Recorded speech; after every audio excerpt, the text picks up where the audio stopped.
Přines jsem žábu z hábu. Ona kuňka. Stála mě přes $100. Už mám pro ní nachystanou krásnou voliéru. Snad, že je malinká, pořád jen spí. Proto kuňka. Očička zavřená, neposkočí. Už mám pro ní nachystané krásné překvapení. Žába tam má, jen tak si leží, ničeho si nevšímá. Prošel jsem celý dům sousedům, ukazují žábu z hábu.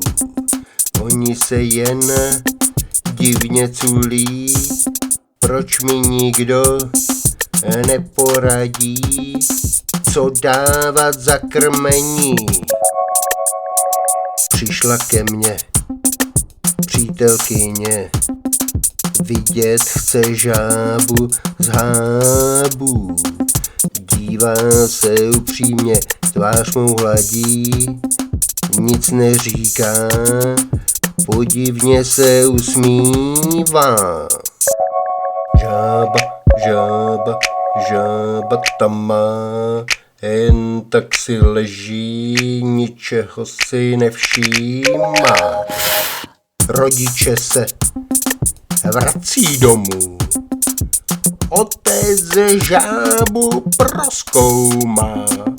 Chlapečku nešťastný, netrap se tím, koukni na ní, je umělá, proto se nenapapá. Koukni na ní, je umělá, proto ti neposkočí. Koukni na ní, je umělá, proto ti nezakuňká. Koukni na ní, je umělá, koukni na ní, je umělá.